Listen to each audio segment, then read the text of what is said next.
Assalamualaikum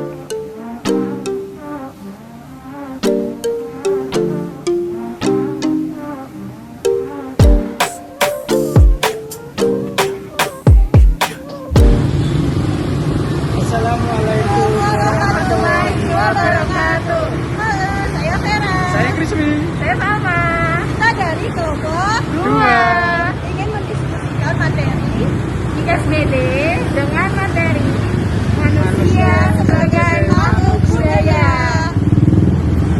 Mari kita mulai. Cekino. Saya mau sharing-sharing nih Bu.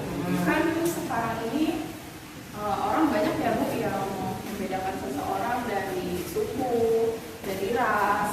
Contohnya aja kayak misalkan kita sendiri nih, kita sendiri membedakan orang lain itu karena dari sukunya, karena rasnya. Misalnya saja orang Papua gitu Bu, karena dia berkulit hitam, karena dia keriting, dia lebih direndahkan sama orang lain gitu.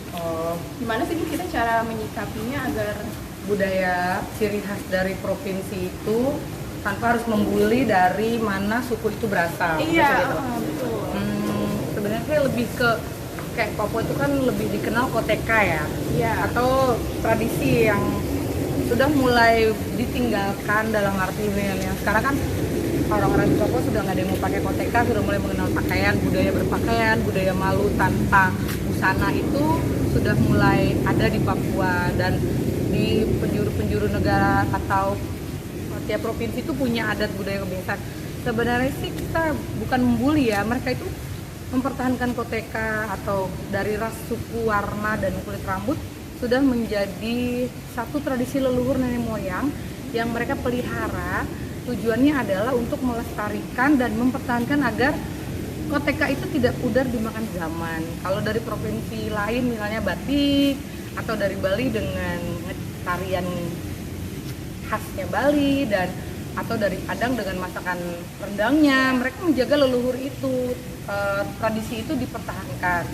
Sehingga kalau untuk bagaimana kita supaya tidak merasa ras itu tidak rasis atau tidak dibully atau membuli, karena tujuan mereka adalah menggunakan koteka itu dengan bangga mempersembahkan bahwa ini loh tradisi nenek moyang kami yang masih dijaga sampai hari ini. Itu aja sih. Jadi lebih ke mereka nggak merasa terserahlah kalian mau bully saya, mau mengkotkan bahwa orang Papua dalam tanda kutip memudarkan budaya. Mereka tetap akan bersikeras mau mempertahankan koteka dibandingkan menggunakan pakaian untuk budaya, dalam arti malu lah gitu kalau nggak pakai baju, lebih malu kalau koteka itu udah. Ibu saya Vera ingin melanjutkan pertanyaan dari Salma nih. Mau nanya bagaimana cara mempertahankan budaya di zaman sekarang ini? Kalau untuk mempertahankan budaya zaman saat ini tuh mungkin lebih ke sosmed. Maksudnya sosmed tuh gini, kayak TikTok nih, kalian kan pada punya vlog atau blogger. Kayak saya lah, saya bikin YouTube nih, saya nyanyi, saya menggunakan selendang atau shawl dari kampung saya pribadi. Kenapa? Dari situ orang melihat, oh ternyata penyanyinya dari Flores gitu. Kenapa? Dia menggunakan kain scarf dari motif khas kain kuatak atau Flores. Anggapnya misalnya nanti dari pulau mana, seperti Palembang punya kain motifnya. Atau kalau untuk melestarikan budaya itu banyak cara. Yang pertama dari keluarga dulu nih. Keluarga itu termasuk yang mempertahankan budaya atau yang dalam arti mau mempertahankan budaya tetapi mereka mengkomben dengan budaya lain gitu. Mengkomben tapi tidak meninggalkan atau tidak mengurangi dari kapasitas budaya itu. Misalnya budaya tiap pagi minum jamu nih dalam satu keluarga. Kalau di saya tiap pagi minum teh misalnya. Atau keluarga dari besan atau keluarga suami saya ternyata minum jamu. Jadi kan saya pertuk pernikahan saya itu dengan beda budaya dong. Gila, tiap pagi bareng mertua minum jamu, tiap pagi monyok bareng minum teh gitu dong, ya nggak? Jadi bukan saya nggak mau minum jamu, saya mau minum jamu misalnya, tapi siang, jangan pagi-pagi orang minum teh kok ngajak minum jamu. Tapi memang tujuan mereka adalah menjaga tradisi leluhur nenek moyang gitu loh. Mungkin dari minum jamu itu kan sehingga jaga muda dan jiwa raga mereka lebih kuat. Nah, kalau minum teh atau kopi sebenarnya lebih ke kebiasaan atau budaya di keluarga saya. Nah, itu perlu penyesuaian juga saat ini di tahun 2020, lebih ke bagaimana kita menjaga budaya yang sudah terjadi di keluarga kita. Dalam arti kayak saya ini single, usia 27. Usia 28 saya nikah. 27 tahun saya bareng orang tua saya minum teh tiap pagi. Di tahun ke-28 baru tinggal seminggu bareng keluarga baru, bareng suami minum jamu. Itu sesuatu tradisi budaya keluarga mereka yang leluhur turun temurun mereka jaga. Saya tetap minum teh, tetapi setelah minum jamu. Kenapa? Saya tidak boleh membuat mereka tersinggung dengan tidak minum jamu, tetapi saya tidak bisa meninggalkan budaya keluarga saya yang menjadi tradisi minum teh. Kenapa tradisi minum teh itu menjadi budaya keluarga saya? Ya memang hobi dari papa almarhum saya, hobinya lebih ke teh. Satu, kedua, ibu saya dari Flores, bukan darah Jawa, dalam arti bukan suku rasis atau jelek, tidak mengajarkan minum jamu. Di Flores mungkin nenek moyang saya tidak punya resep jamu, karena punyanya kebun teh. Jadi lebih ke budaya makanannya. Nah, kalau yang sekarang cara berpakaian, ya udah kita pakai kain ulos, kita pakai kuatak dari Flores. Kayak saya nih, ngobrol sama kalian, saya tetap menjaga budaya, saya pakai batik-batik ini. Zaman now, gitu nggak sih? Kenapa? Saya lebih bangga berbatik karena identitas Indonesia banget gitu kan. Satu, kedua ya memang adem, ya murah meriah gitu deh. Jadi tetap mempertahankan fashionable saya tanpa mengurangi budaya nenek moyang saya. Gitu ya. Gimana, Chris? Ya, saya akan melanjutkan menambah pertanyaan dari rekan saya. Apa keterkaitannya manusia dan budaya dalam suatu daerah?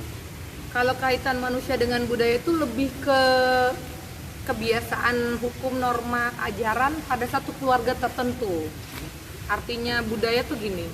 Budaya itu kan tradisi, peraturan, lisan, tetapi dijaga turun-temurun, seperti yang saya bilang di Papua tadi, teman kamu mempertahankan budaya koteka, yang tadi mempertahankan budaya minum jamu, yang saya tetap melestarikan motif batik di era fashionable saya di tahun 2020 ini.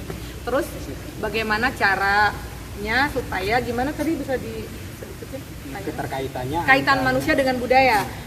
Manusia yang berbudaya adalah manusia yang menghargai roh leluhur nenek moyangnya. Jadi kalau kita meninggalkan budaya nenek moyang kita, artinya kita melupakan atau meluluh lantahkan kebiasaan-kebiasaan dari nenek moyang yang sudah terjadi secara turun-temurun. Misalnya kayak saya nih, di keluarga saya budayanya yaitu pakai batik tapi fashionable gitu loh. Oke, ada lagi gimana pertanyaan selanjutnya? Makhluk budaya itu terjadi seperti apa? Budaya itu terlahir dari pertama lingkungan. Kedua, hukum adat istiadat di satu desa, seperti budaya di Baduy, Banten. Mereka mengenal budaya lisan dan mereka anti, dalam arti bukan anti atau benci, tidak memberikan ajaran tulisan. Kenapa? Karena menurut mereka apabila orang bisa menulis akan berbohong. Tapi sebenarnya kalau seperti kita di era zaman now, milenial, kalau kita nggak bisa nulis, kita akan ketinggalan atau tergilat zaman. Tapi bagi mereka orang yang bisa menulis, berarti mereka bukan keturunan orang Baduy. Baduy mengenal budaya lisan dan mempertahankan tradisi tidak boleh ada sekolah dalam desa tersebut. Dan itu mereka jaga sampai hari ini. Bahkan tiang tower Telkomsel dilarang, tidak boleh bisa membaca, hanya boleh melalui budaya lisan. Sampai dia lahir tanggal berapa, bulan berapa, itu semua dari dongeng cerita nenek moyang yang mereka dengarkan menjelang tidur. Jadi di sana itu tidak tertulis di akte. Tidak ada rekam jejak tertulis, tidak punya KTP, bahkan rumah yang mereka huni tidak punya sertifikat. Tapi mereka tidak rebutan tanah, mereka tidak saling membunuh, mereka tidak berbohong, mereka tetap jual beli, tetap menggunakan uang, tetap keluar menggunakan dunia lain, tapi rumah mereka tidak ada listrik. Saya udah sampai ke sana, jalan kakinya 12 jam. Nanti kita bisa praktikum ke sana. Tetap mata kuliah seperti antropologi. Tapi untuk sementara sampai ini kan di jalanan kan ada yang jualan madu itu. Saya pernah melihat itu kan ada yang pakai handphone. Itu pandangan ibu gimana? Baduy itu ada dua, Baduy dalam, Baduy luar. Jadi kalau Anda sudah mau keluar dari hukum tata adat Baduy dalam, Anda bisa jadi warga negara Indonesia, punya KTP, boleh pakai baju yang dijahit. Sekolah. Bedanya apa? Sekolah boleh. Bedanya dua. Ikat kepala mereka tidak warna putih. Itu ya, sampai ketemu. Tetap semangat belajar di era milenial. Terima kasih telah menonton video dari diskusi kelompok kami. Wassalamualaikum warahmatullahi wabarakatuh.